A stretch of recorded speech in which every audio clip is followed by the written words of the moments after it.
All right. Welcome everybody to Illinois Farmers Market Association Market Master Series. We're really excited to be able to offer this series to you. We are very appreciative to the Illinois Farm Bureau who sponsors this series. And today we have Amanda Cross from the Oregon Farmers Market Association with us. But before we get started, there's just a couple quick announcements that I would like to make. And one is we're using the chat for name and market or organization affiliation. The other thing is that ILFMA is a self-funded, not-for-profit organization, and we work hard to provide the resources that people need to run their markets successfully. We advocate for markets, and then we promote them as much as we possibly can. We do a lot of that through the membership dollars that people pay to be a part of the Illinois Farmers Market Association. And as I looked at our list today, I'm super excited that people are taking advantage of the opportunities that we share, but there was a fairly small percentage of members. So if these kinds of resources are beneficial to you and your organization, I would just ask you to consider joining the Illinois Farmers Market Association so that we can continue to work toward providing these kinds of resources as we move into the future. So one thing. The second is, if you do not subscribe to the Illinois Farmers Market Association newsletter, I highly recommend it. One of the things in the newsletter that went out earlier this week is a $1,000 grant opportunity from Compeer Financial. You want to make sure that you are staying up to date with some of these opportunities. It is for marketing. It is, however, targeted to, I think, the most 40 northern counties in Illinois. And Compeer is really hoping to see a robust number of farmers markets from Illinois apply this year. So if that's something you need information for, I'll put that link in the chat as we continue. But I don't want to take any more time away from Amanda. Amanda and I have never met in person. We're both part of the Farmers Market Coalition State Farmers Market Association team, and we have a monthly call, and we were just talking informally before the call began a couple months ago, and Amanda brought up how they use estimates to try and fill out a more robust profile of what the data that's actually taking place at farmers markets. So she and I have been talking, I think, since late last fall, and she agreed to come today and share with us what's going on in Oregon and how they are collecting and using their data at farmers markets. So I'm going to turn it over to Amanda. Hi, Janie, and hi, everyone. Thanks for having me here today. We do a similar thing in Oregon, bringing all the farmers markets together every month. So it's really cool to see all of you and doing a similar thing that we do in Oregon, and to see the names of your farmers markets coming up in the chat like that. And also, being that I'm from Minnesota, I'm kind of enjoying being in this Midwest group today. So thanks for having me here.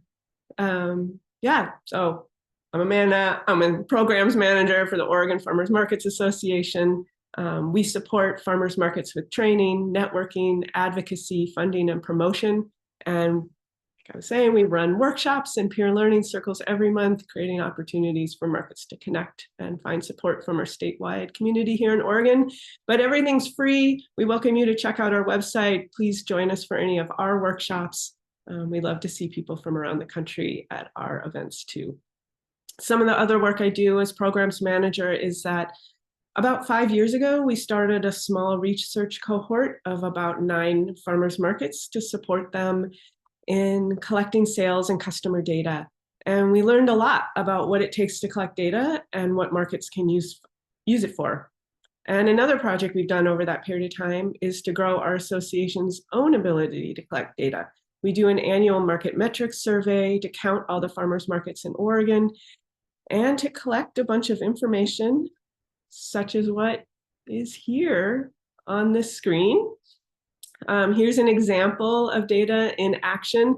Usually I would just show this image to just be talking about farmers markets. to give people a sense of the farmers market scene in Oregon, but I'm also sort of showing it to you as an example of how like simple and easy just sharing data can look like. So to give you a sense of what is going on in Oregon, we have 133 market organizations that are operating 157 market locations. I think that's a lot. We're a lot smaller than what the total number of markets in Illinois is, if I remember what Janie said. 4.1 million visits made to farmers markets in Oregon. We're supporting, the markets in Oregon are supporting about 7,000 vendor businesses. If you just walked into the average farmers market in Oregon, the size tends to be about 27, on average, 27 vendors daily. $61 million spent at farmers markets, plus $5 million in food benefits given out, distributed at markets in Oregon. And then this other last little fact from what we've been tracking over the last few years, market sales, visits, and vendors have all been steadily increasing since the pandemic when they took this deep dive.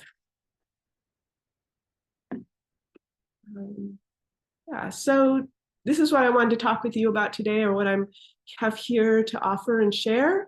I want to talk about the benefits of collecting data and what it does for you, and share about the data practices we've learned with the cohort on what to collect and how.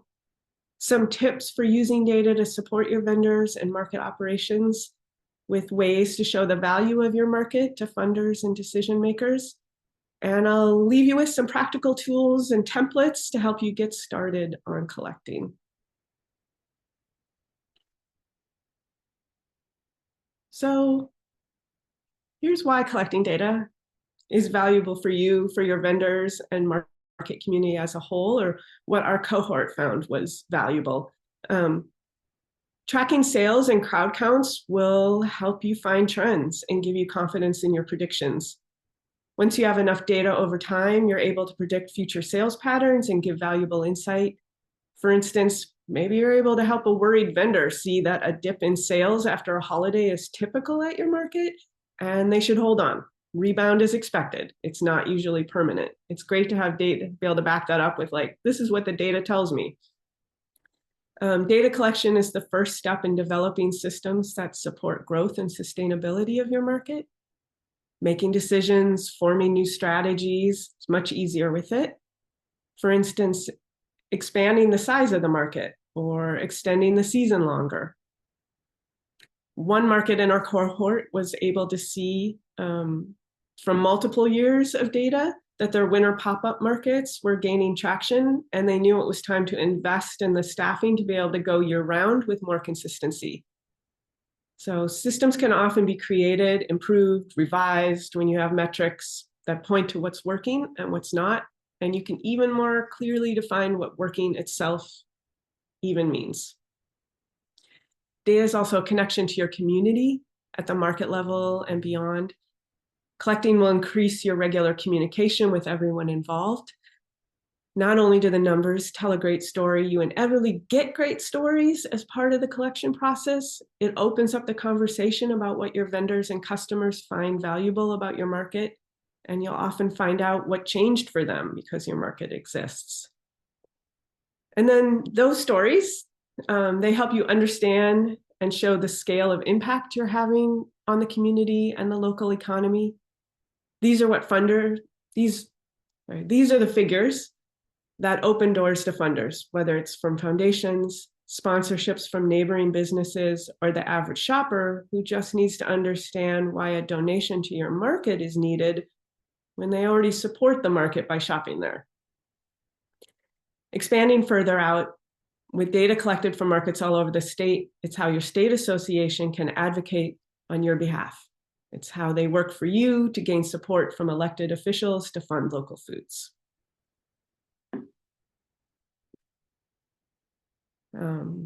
Yeah, just a little bit more about what you can use data for.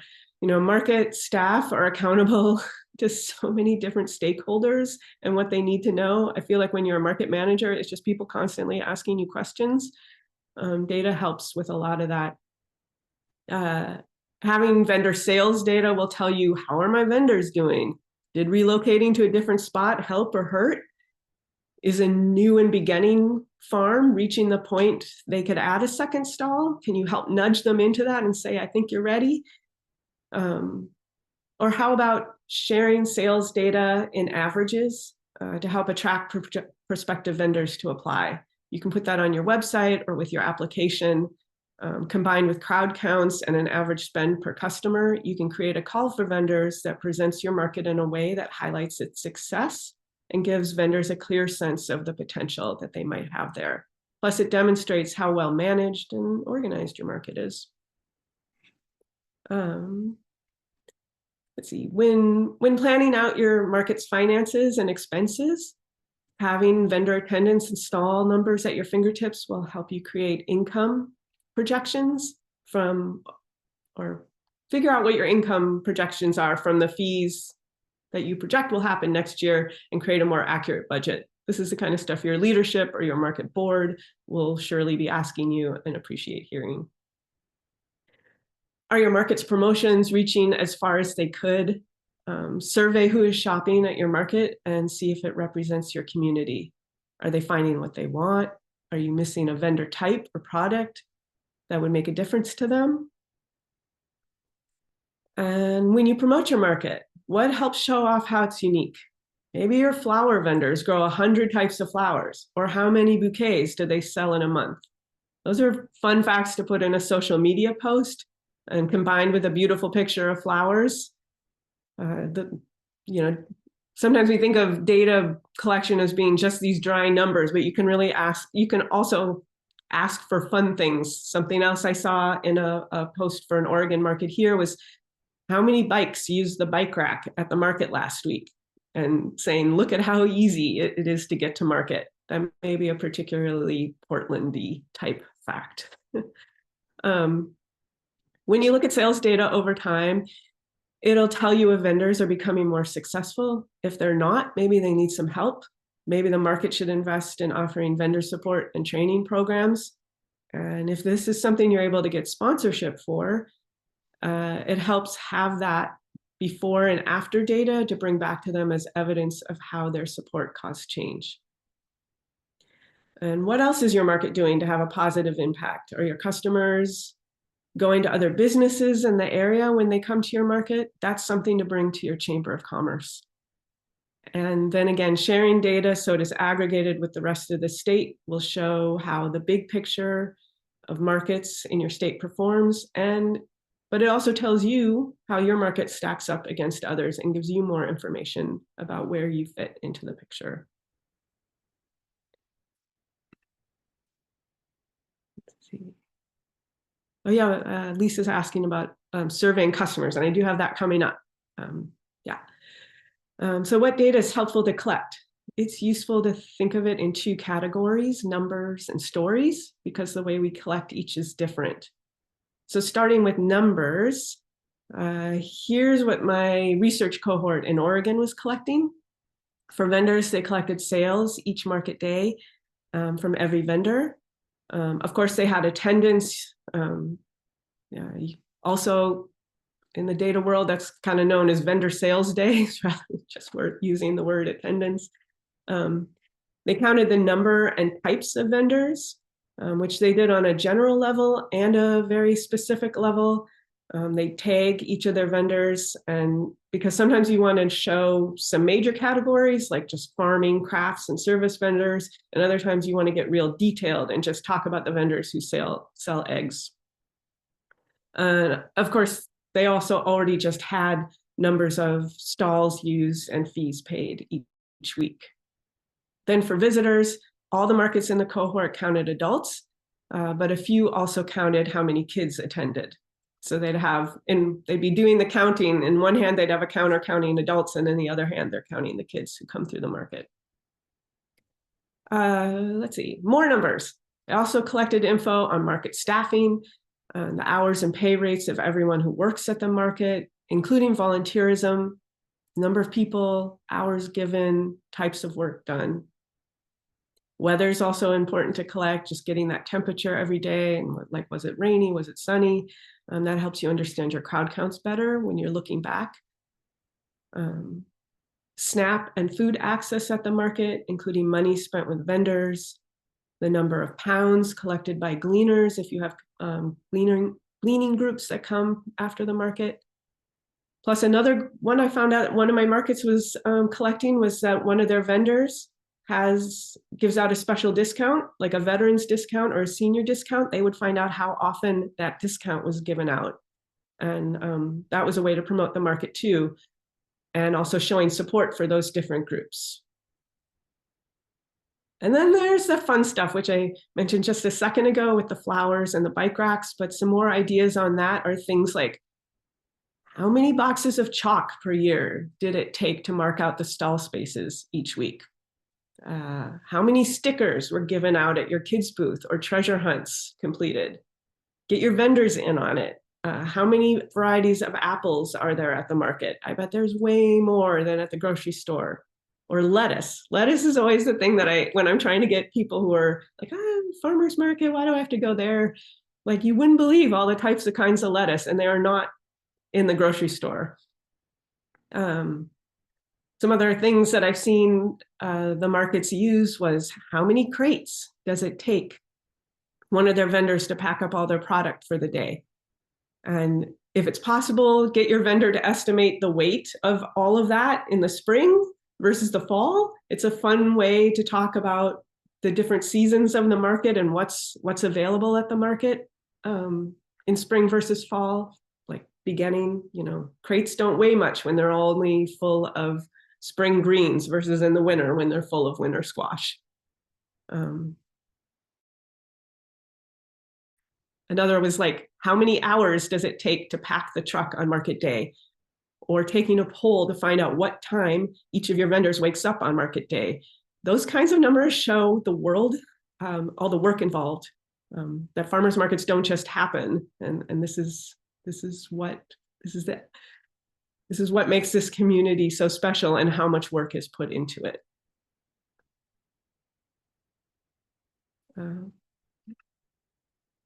So here's a little bit more detail on the methods the research cohort used to collect vendor sales and to do crowd counts. So for collecting vendor sales, each of the 9 markets, every market day, they would ask every single vendor what their total sales were. And they used whatever method worked best for their market or for their vendors that made it easy on both sides to get that data in as fast as possible. So some markets had just a simple paper form that they gave out at the beginning of the day and then recollected at the end of the day. Others used an online form asking vendors to get that turned in by the time of the next market. Vendors sometimes like that because it felt more private and less like pieces of paper might go flying anywhere. Some markets allowed vendors to just text in their total or email their total, just a simple email. Most of the markets tried to keep that form or keep that process pretty simple, just the vendor name, the market date, the sales total. But a few of them did also add this neat piece that I thought was really helpful for helping to understand the sales totals, was to ask vendors to sort of rank what that total meant to them, usually between a 1 and 4, or some used words: poor, okay, good, awesome.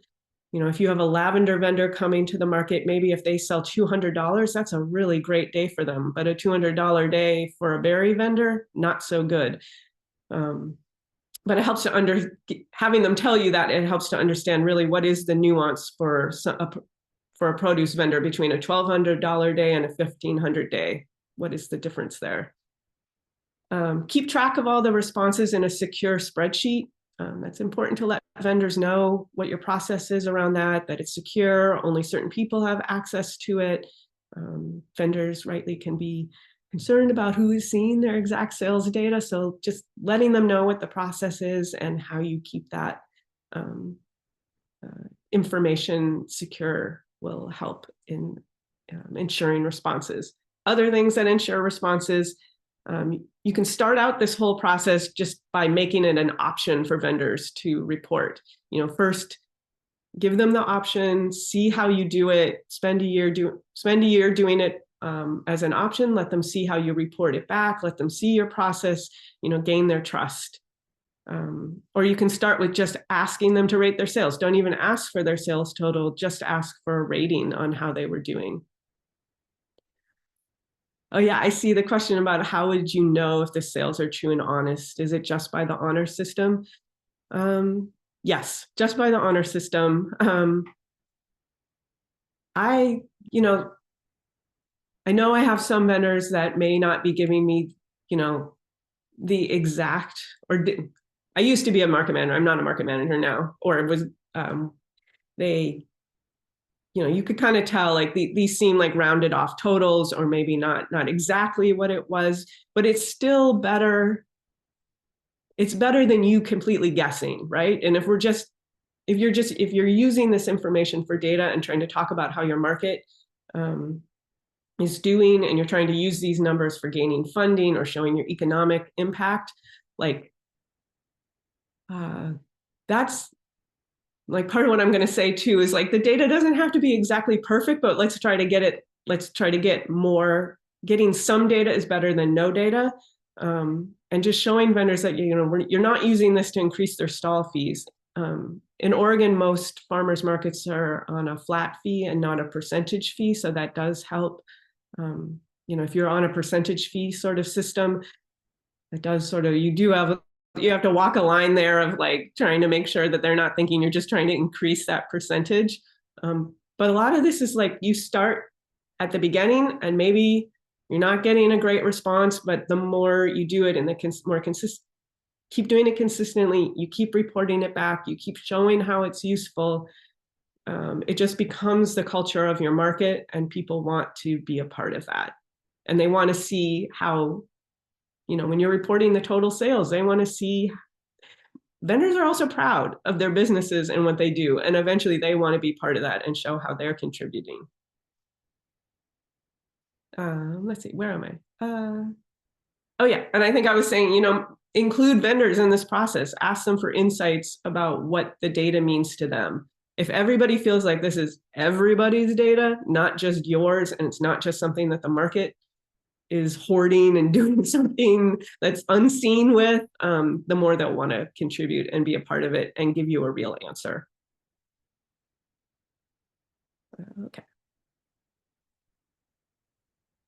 Okay, doing crowd counts. So in Oregon State University developed a protocol for doing crowd counts. It's at this point, you may already be doing it. It's used all over the country. But the way it works is once per hour, you station people to count at each of your entrances. They have little clicker counters in their hands, and they count for either 10 or 15-minute period how many people walk into the market. And then you multiply that total by 6 or 4 to get an estimate for the full hour. Then you use each hour's estimate to add those up at the end of the day, and that's what your total day's estimate is. And don't worry, my convoluted way of explaining that didn't make a lot of sense. I'm going to be leaving you with the actual protocol so that you can read it and you've got it. As for frequency of counts, it's ideal if you can do this every market day.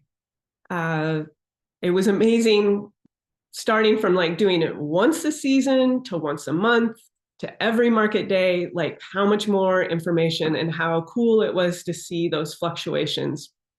Yep, and I will be sending out the slideshow with all the notes and plenty of links to more study. Thank you. I'm glad you're excited about it. Do you have recommendation, suggestion if you don't have a set entrance? Yeah, so at the market I was at, we kind of had a couple different ways people could get in. And so it was less being at one entrance and kind of just trying to spread so we had counters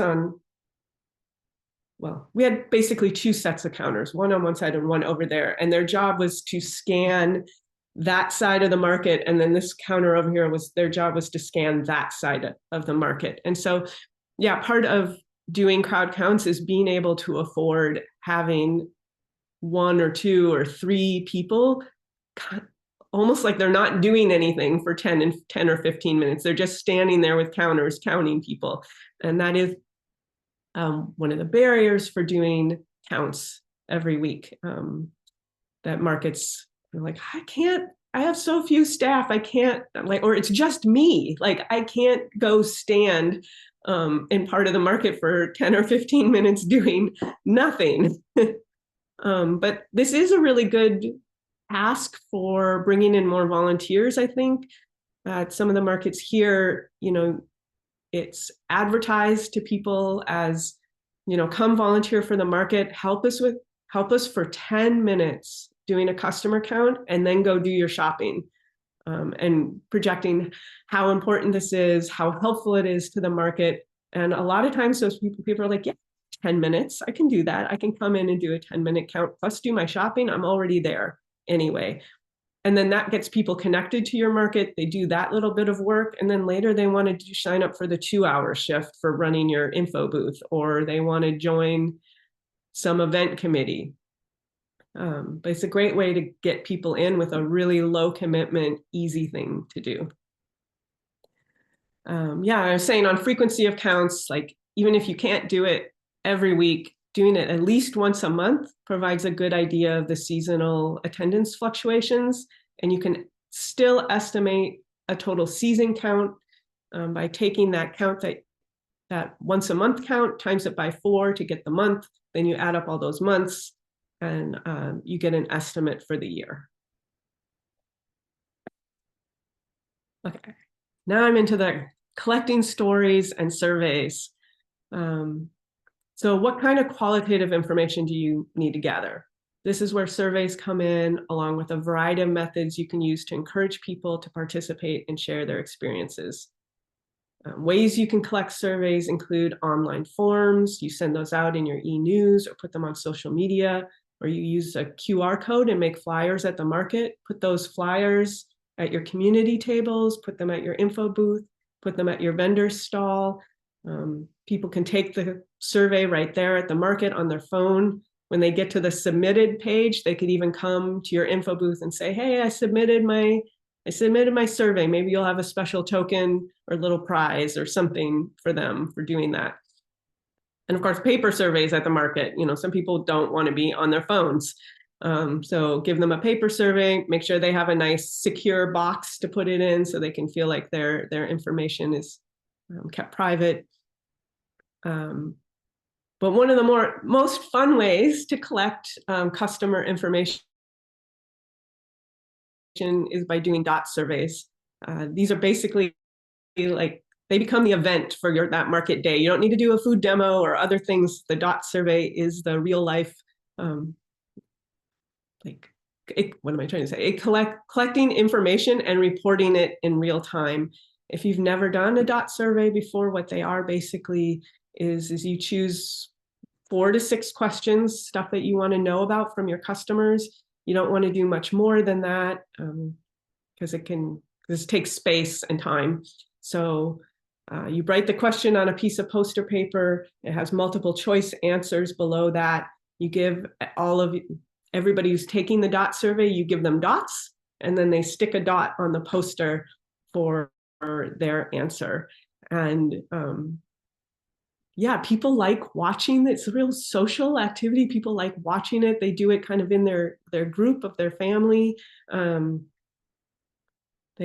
Vendors come out and like to watch what's going on and where the dots are getting stuck. And again, I will link you to a whole protocol on how to do this and how to pick your questions. But that's just I love dot surveys, super fun.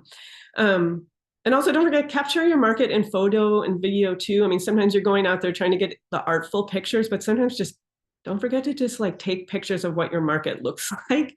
Those are helpful to go back and remember, oh yeah, I was putting that vendor there. That's what it looked like at that time of season. What makes a good question? Keep it simple. Try to get them to focus on one thing or a specific rather than asking them to generalize.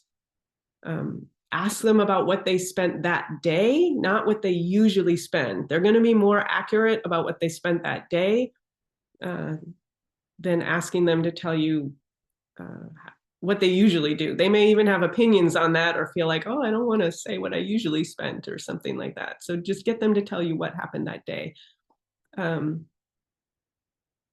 Also asking about what changed. This goes back to what I said earlier about how data collection is a way to connect with the people that you serve. When you focus on asking them what has changed, it shifts the conversation to their experiences and perspectives, rather than asking them to tell you about you. Hopefully this strengthens the relationship you have with them by them feeling listened to. Get a drink. Just a sec.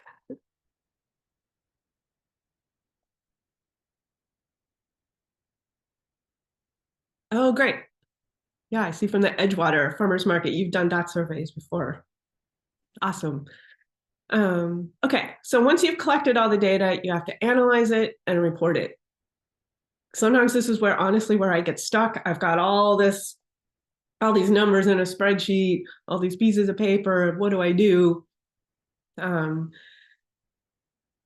Like, honestly, some of it is like, just stare at it, like, just keep looking at it, keep going through it, try to make connections. Like, just work with it, get into it, write about it in your own words, what you're seeing, talk about it with your staff, talk about it with your board. It's okay to not exactly know what it's telling you right away. That's where, like, having the connection with, bring it to your board, have a discussion day about it. It helps everybody looking at it together, and bring that process is important for connecting and building your relationships with your board or your vendors as well. And it's okay, so reporting it. Easy way to do that with your vendors. If you have a weekly or monthly email with them anyway, make sure to include 2 to 4 pieces of information that you always report. So easy things like total sales, the crowd count, maybe some comparisons to previous years or earlier in the season. Don't forget, report annually to your state organization so they can aggregate a state total. Oh, yeah, awesome. A picture. I love that. A picture of the dot survey in the chat. Thank you. On your website, as I said before, you put up information there for your prospective vendors. It's also a place for media to see it. And then in social media posts, the stories, the education, that's where those fun facts come in that are data, but you turn them into a story that shows how your market is unique. And remember, it's important to report back, because inviting people to share input and then doing nothing is a trust eroder. Telling your vendors how you use the results. If you send a report to a funder, email a copy of that report to your vendors. Show them how you're using that data and what makes hearing from them valuable, and like show them that whole process. They may ignore the whole thing, but it's more just that you shared it, and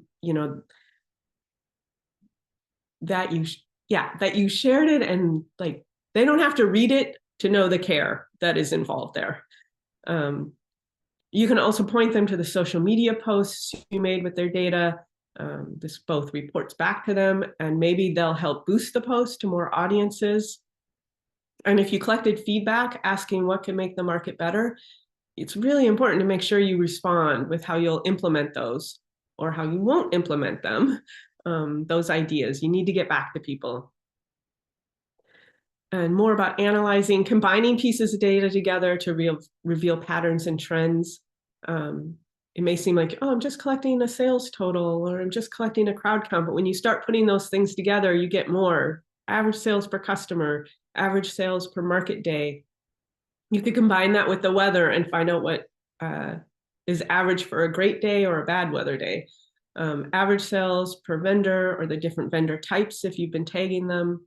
Sales over time is interesting to see.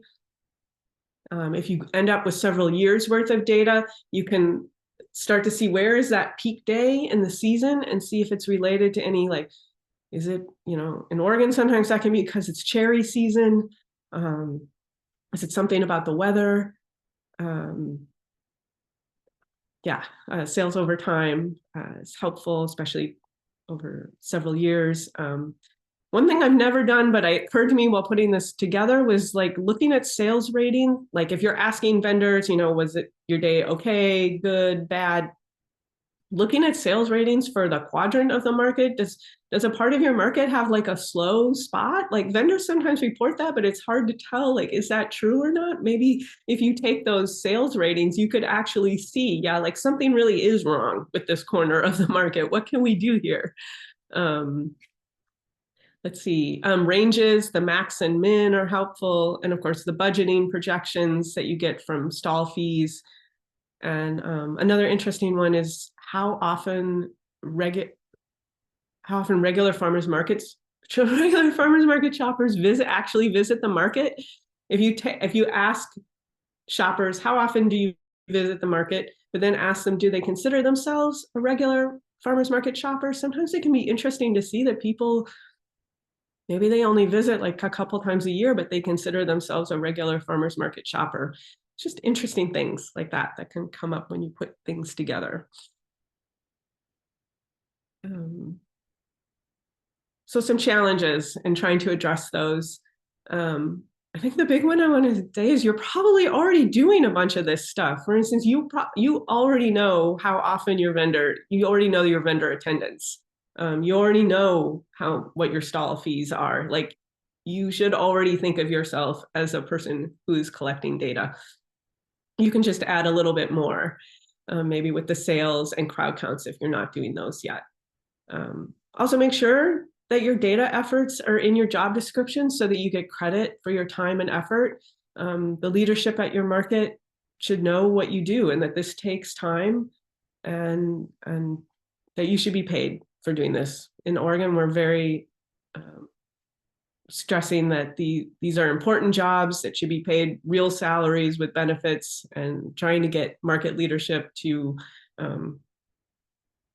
move their markets in those directions, because market is just much stronger with a paid staff. If you're not using it very much, learn to use Google Sheets or Excel. A big tip right now is ask AI to create the formulas for you. Those, what I mentioned, like if you don't know how to do a max min range type thing, all you have to do is type into AI and say, hey AI, how do I make this column show me what the max and min is? And it'll just give you the formula. You no longer have to, like, I remember trying to type them out before, like, will this make it happen? No, that's not quite it. Okay, if I move this around and this, and now I can just get the formula from AI. It's so nice. Again, challenges, like, don't feel like you have to go all in right from the beginning. Ramp up. Maybe 1 year, start with customers, start reporting that back, showing vendors like how you're using customer data, and how your whole effort is to try to make the market better and give more information and make, giving more information to vendors so that they can make more decisions about their business. And that might help them be more willing to join in with you when you start asking them for sales. Also, limit the number of times you collect data. You don't need perfection. Some info is better than none. Don't get real hung up on like how close to accurate your vendor sales are. It's still better than you just completely guessing. But also, guesses are okay, but let's make better ones. So here's how to do that. So one of the big things for us as a state association is to be able to celebrate the total statewide sales activity for markets in Oregon. And we, of course, use this info to promote markets and show how important they are. Show to agencies and funders how important markets are and how many people and dollars are going through these markets. When OFMA started doing its annual market metrics survey, we told markets it was okay to make guesses when they told us their total vendor sales for the season. We figured this was better than us making a guess for them. But then we also had that cohort group collecting a bunch of data every week and giving us really accurate information about their vendors for the season. And we began to suspect that the guesses other markets were giving us were actually too low, that the markets were underestimating the economic impact that they have. So we used the data we got from the cohort and other markets who collect regularly to give markets who don't collect data a way to make better guesses. We told them what numbers to use for their sales. In the first method, this is for a market that does actually do crowd counts. We told them, take your crowd count, then use this average spending per shopper that we're giving you, that we're basing on from markets that do a lot of really rigorous data collection, and then tell us your gross sales. So for a crowd count of 15,000 for the season, and if they thought $20 seems like the right spending per customer, then they estimated a total of 300,000. And that was a lot more than what they were originally guessing. And so that just a better guess. And then there's for markets that don't do any crowd counts at all. But of course, they've got their weekly vendor counts. So we told them to take your average weekly vendors, take the number of weeks that you're open, take this total that we're giving you of average vendor sales based on the markets that do data every week. Choose amount that seems right for your market, between $150 and $500, and then give us that total as your guess. So that's probably going to be closer than what you were just randomly guessing in the past. Yeah, so here I am. I'm at the end. Here's some more. Let's see. I think I can just give you this link right now, but I'll also send this out. I'll give this to Janie, and with the slides and other things. Here's a link to this particular slide, which has the links to these things that are on the slide. But yeah, I've got that Oregon State University guide to rapid market assessments, which includes the DOT surveys. I also have a doing the dots protocol for how to recruit people in to actually take your DOT survey. I've got a spreadsheet in there for you for tracking data with all the formulas already in it. I've got a folder of examples of annual reports and other data graphics that markets in Oregon have been using, plus a Canva stamp, a really simple, quick, easy infographic that you can use. A template for it in Canva that you can use and plop your own data into. And then those other links, those are just longer versions of things. So there's an online course from the Texas Farmers Market Association all about collecting data that's really great. Got an info sheet from the Washington State Farmers Market Association on their Market Vitals project. A podcast you can listen to from Farmers Market Pros about those fun questions to ask at your market and how to share them, share the results of those numbers. And then a really in-depth toolkit from EcoTrust that has more information on equitable types of evaluation and what to be thinking about when you're taking this really important information from people. Yeah, so thank you, everybody. Let's see, I could stop sharing and let's see, did I miss questions? Do people want to share what they already do and what works for them? What one for Illinois than Oregon? There's one question. There used to be a number that USDA published called a sticky dollar about what stayed in the community. Are you familiar with that? That was from a while ago. I haven't seen it in any recent publications. Yeah, I haven't heard that term before, but I'll have to look that up. There must be some way to calculate that. Yeah, how much? It used to be for every dollar spent, X number of dollars stayed in the community or contributed to the community. Like I heard one yesterday, for every dollar spent on SNAP, over $10 is saved in healthcare. So there are some numbers like that some of our partner agencies have put together we used to use sticky dollars, but I have not seen it recently. And so that's one of the questions from one of our markets. Yeah, I'm sorry, I don't know the answer to that one off the top of my head, but Okay. now I want to look it up and Yeah. add that. Yeah, no, it was the same kind of idea that you just say for every dollar that you could estimate was being spent, that you could estimate the economic impact in the community, which was a really helpful tool for, again, making the case for using or having farmers markets within the community. Yeah. Totally. So we'll talk more about that. Other That would be great. organizations that do like other organizations with more staffing and people that put out the really fancy annual reports, and they say something in their annual report that is that phrasing of like we figured out that the dollars go this much further. You could just use that to, like, if they say it's 3 times, you just use that too.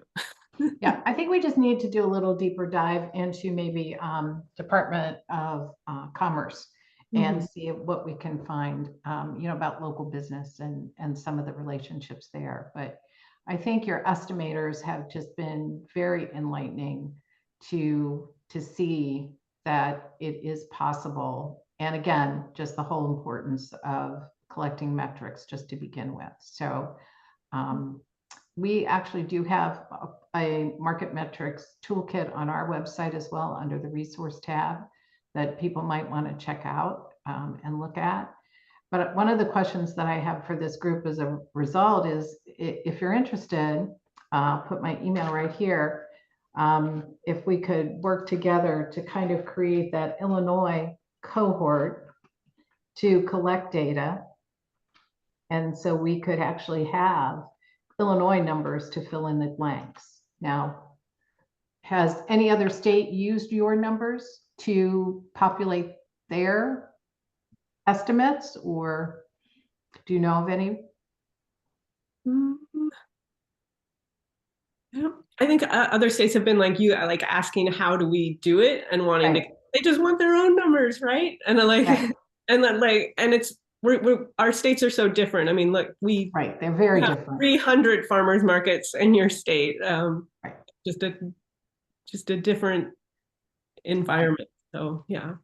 Yeah, but I think one of the outcomes that I was hoping for was that markets on the call might be interested in, starting to have like a work group toward building statewide metrics. And that might be one of the things that we work toward as an organization, because I think that that's a really key piece for us in being able to tell the story. Just like it's just so exciting when I hear you tell the story of the impact in Oregon. I mean, it's just, when you have numbers to put with that, you're just decision makers, elected officials, and the community really listen to what it is that you're talking about, because you have the data to stand behind it.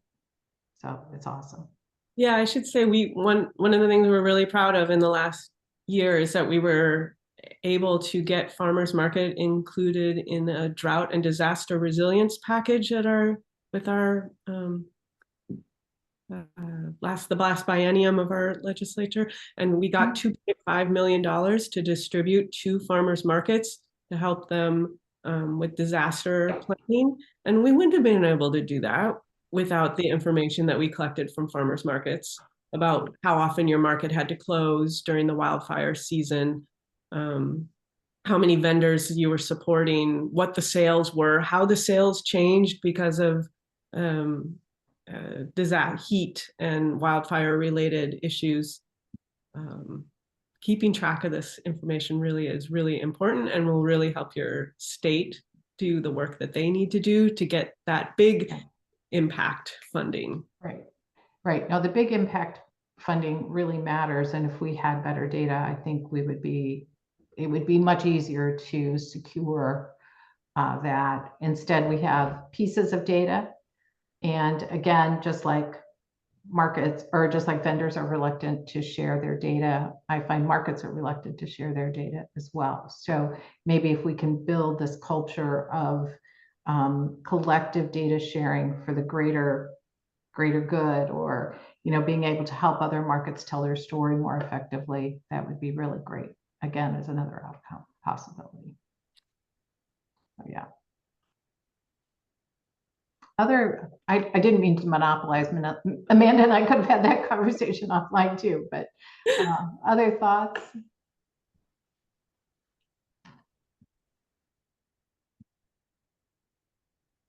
What you people keep referencing sticky dollars. Is that like a site or a brand or a term? Like, what does it mean? That was a term that USDA put out years ago to describe the impact of the Supplemental Nutrition Assistance Program dollars at farmers markets being the impact it had on the local community. That's what it meant. Got it. So it's specific to, I see. Okay, thank you. It was specific to farmers markets, yes. I just step away for just a quick second, but for us, when we do our link and snap on our forms, we get so much information. We get our weather, we get all of our trackings so it's the easiest way for us to get most of our information that day. So all of our volunteers know they put the weather down, they put how many people. And so we also can have a person doing the clicking. I always try to get at least one person every 10, that 10 minutes every hour to try to do it. Or I have my intern, I send them off for that 10 minutes. I'm like, this is all you're going to do for that 10 minutes for this hour. And then for the metrics throughout the season, we use the sticky economic evaluation device, the SEED reporting. That's from the Crescent City Farmers Market. They developed that in 2012. And we have people fill that out online and paper, and then I upload it online, and then I use that and we push those numbers out, and that's how we create our impact report every single year. Janie knows this, I'm a big metrics person, so I love numbers at Glenwood. So the more numbers, the more happier I am at our market. The more spreadsheets, the happier. The more spreadsheets I can make, the happier I am with Google Sheets. Exactly. That's awesome, Rachel. Thanks for that example. And for the reminder about market umbrella and where you got that seed, the seed protocol. Yeah. Yeah, thank you. market umbrella.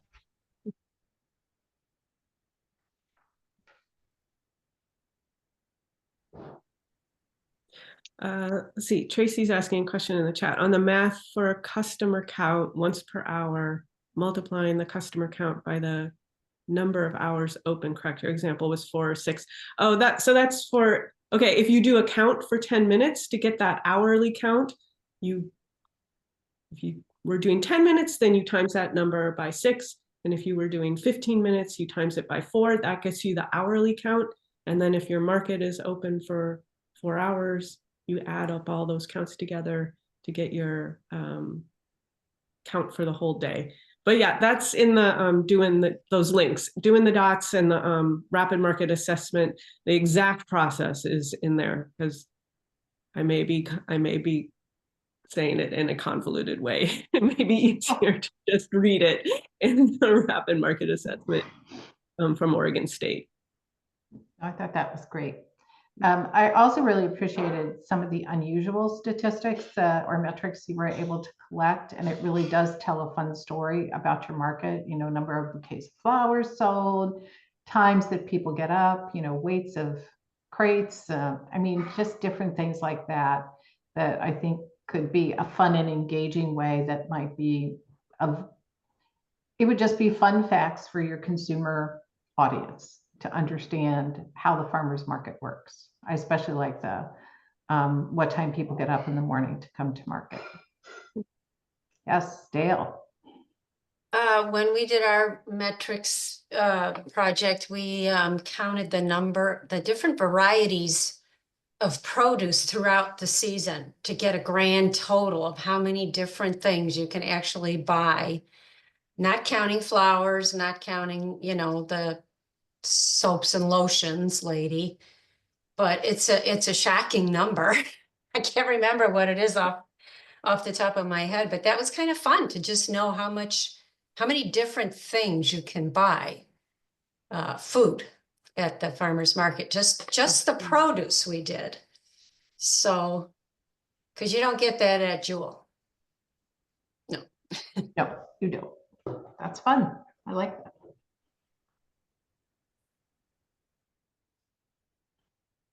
additional questions, comments, or what you do at your markets to give us all some good ideas?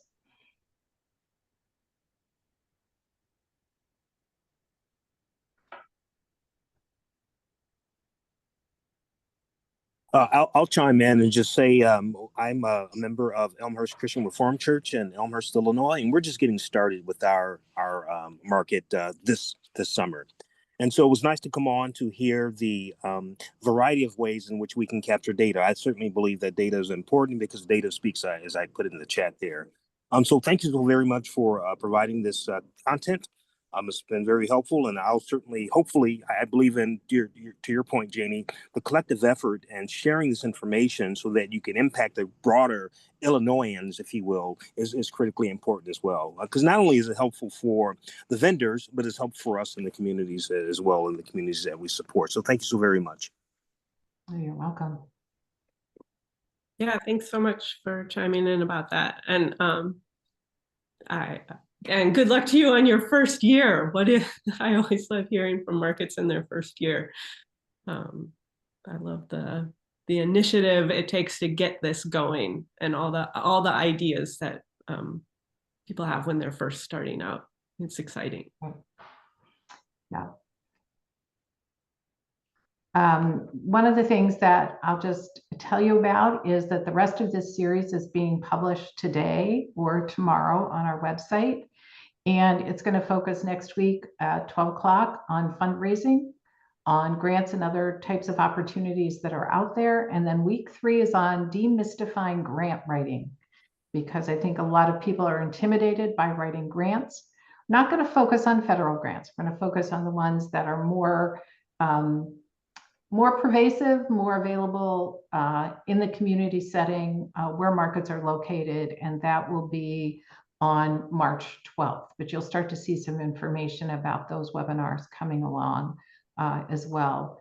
And then just in close, would also remind you that the Compeer Financial Grant application is due, and that is at www.compeer.com. And you'll see the $1,000 application. And if you would be a really kind market manager, your farmer vendors are eligible for $500. So you could pass that information on to your farmer vendors. They might have the opportunity to apply for the farmer grant from Compeer as well. All right. Well, I just really want to thank Amanda. Thank you so very much for sharing your information. We just really appreciate it. And we did record this, and so between that and the slide deck, we will send those resources out as soon as we can to all of you. But we really appreciate you being a part of today's webinar. So thank you all very much.